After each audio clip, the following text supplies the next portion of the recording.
to bow mount basics. I know I just did a video on it about 6 months ago. Don't worry about that. New kayak, new bow mount. Well, new kayak, same bow mount. I just transferred it over. But we're gonna go over some of the quick details on how I do this. I don't get very radical with it. I don't get the crazy tethers or cords or anything like that. I don't use a retract system. None of that stuff. Most of the stuff I use you can get right at Walmart, Harbor Freight, Ace Hardware.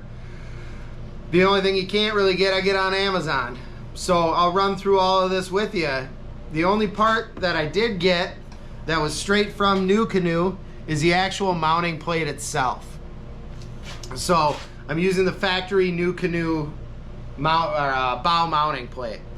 I know you can use, Ketch makes one, One Objective makes one. I liked One Objective stuff. I had that on my Old Town, but I know Ketch makes a good product too. A lot of people like those because they're all aluminum. They're not out of that plastic poly board. So some people like those. Whatever works best for you. They're all probably really good. The only ones I have experience with though is the NuCanoe mount and the One Objective mounts. And both of them I've had no issues with yet. So we're gonna get into how I got this sucker mounted. I'm using the factory motor guide plate, quick disconnect plate. I'm using the factory NuCanoe mounting plate, and after that it's all Harbor Freight and Amazon. So let me get you up close and personal on how I got that going. So for now, I just have an Anderson plug drilled into this factory wiring plate that comes factory on your NuCanoe. I might change that if I take enough water over this bow. I don't like putting plugs flat like that. I'd rather have them up on an edge, kind of facing this way, versus up on something flat where water can just run right into it. Normally it'll run past it, it won't run directly into it. So I try to never mount anything on top of the gunnel or flat like this, but we'll see how it goes. That might change. There's the plug right there. I have a factory pad eye mount for my gear pod here. If you don't have a pad eye, or a gear, I should say a pad eye. If you don't have a gear pod, that's fine. Let me see if I can get you better eyes on that here. Let me ram this sucker like so. You can go pick up these little pad eyes. I can't see that thing for shit. There we go. Hold on. There we go. If you don't have one of those factory pad eyes for your gear pod, you can go pick them up at Walmart. They sell them for like $5 for a big pack of them. Amazon, anywhere you want. But that's where my release pedal goes, or as my cable for my release pedal goes. And then I have that just on a little carabiner like that through this eye bolt right here with some fender washers. I just drilled a hole, just sits right like that. But it's really nice with the gear pod because all that tether goes underneath this. Never mind that. Goes underneath that.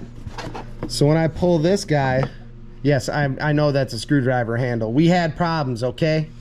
So that's all I had in the back of my Jeep when I broke this off. So this one hasn't broken yet, and it's almost like a superstition thing. It's a good luck charm because I did really well in that tournament. I blew this off, and then I ended up putting a hole in a screwdriver handle, and that was my pull for my quick release pedal. But as you can see, no issues there whatsoever.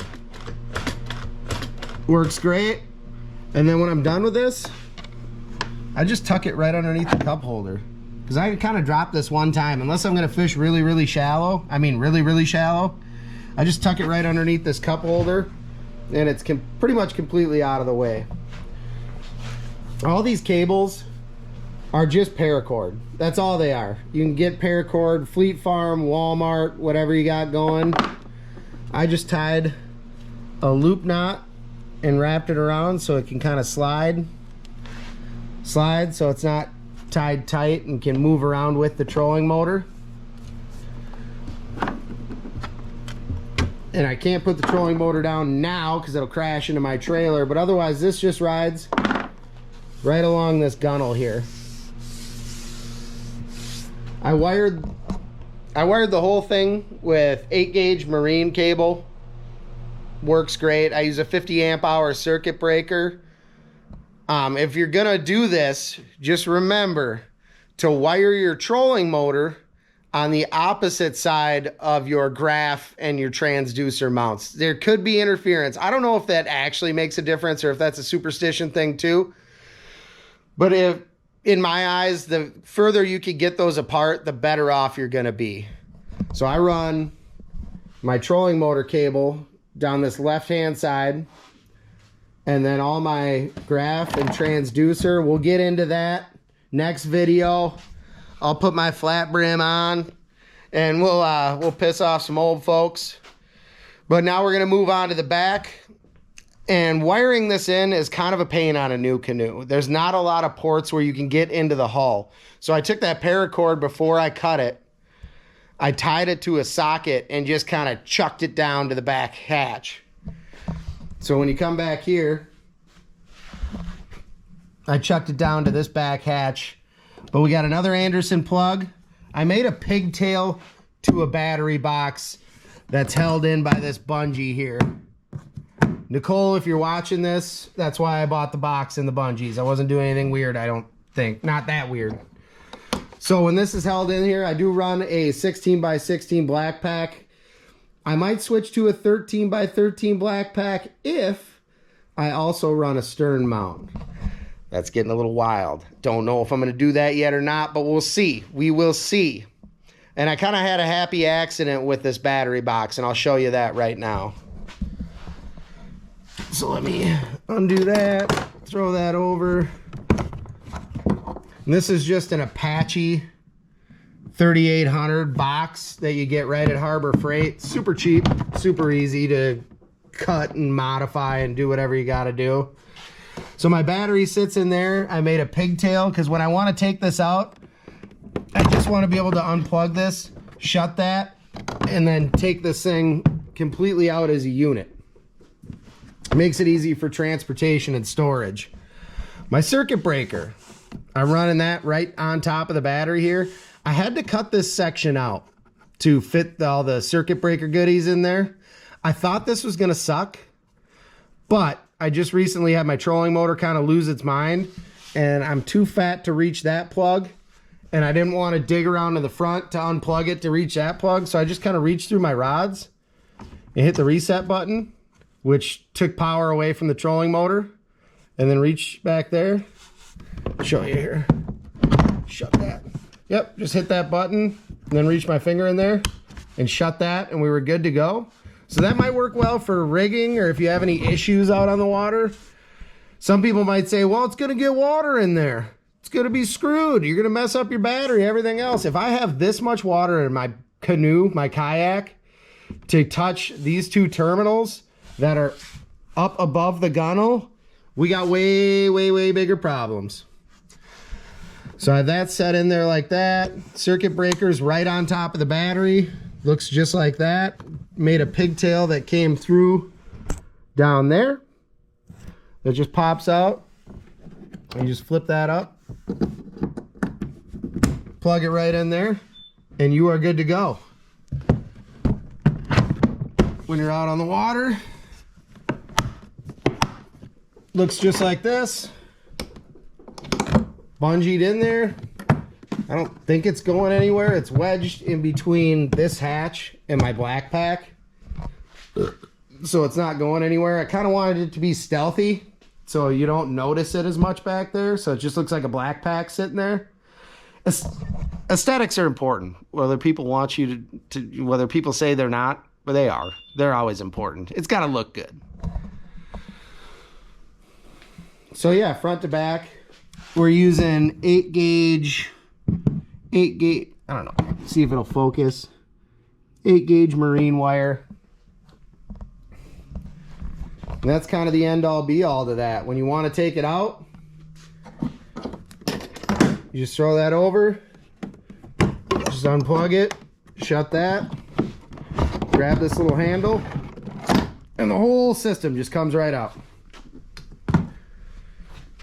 can throw that in the back of your truck, Jeep, whatever you got. Your battery's going to be safe. Just make sure you don't crush that plug and you're good to go. That's kind of the easy meat and potatoes of doing a bow mount. They're not, that's why I initially went with them to begin with. The rigging is much less. But now we'll see. We will see. We might put a stern mount on this thing. I kind of want to try out a NuCanoe NK300. And if I didn't have a NuCanoe, losing my mind out here, a Newport NK300, because I can connect it to my NuCanoe single foot pedal steering. So I already have, if you didn't watch the last video, I already have the quick connect system on the back. So if I put an EPS mount on here, I can run a Newport right here. And I kind of want to put a 1313 in the by 13 black pack and run both my batteries in that. So I could have one plug going to there and just one plug going to the motor, and it's already, there's no extra rigging up front. I don't have to run cords on each side for dual foot steering and different stuff on this. It's very simple. This is the cleanest way I could figure out how to do this. So you can't see any wiring. This tether's just right down here in the corner. Leaves my whole deck space wide open with my black pack in the back. This, that guy, just pick it up, throw it right in there, clip that on, plug her in, you're good to go. That's the easiest and cleanest way to do this, I think. I'm sure in the comments you're going to let me know that I'm 100% wrong, and that's fine, do you? But for now, this is how I'm going to run it. It's really simple. It's easy. I can go to Walmart and get all of this stuff pretty much, or Harbor Freight, or wherever hardware store is next to you. So if I'm out on the road fishing tournaments or something like that and I break something, it's not the end of the world. That's how I got it set up. Cheap. Easy. If you made it this far, hit that like and subscribe button. Do it. Do it. You'll like it. Hit that like and subscribe button. It's free. It is free. And that's how I set up my motor. Next video, we're going to get into graphs, tucking wires, drilling holes. Let you know kind of how I did that. This kayak is not easy when it comes to wiring. This is one of the harder kayaks to wire up. So I'll show you how I did that. Right or wrong, like it or don't like it, I'll get the flat brim on and we'll show you how we run live scope and everything else. Till next time, see you.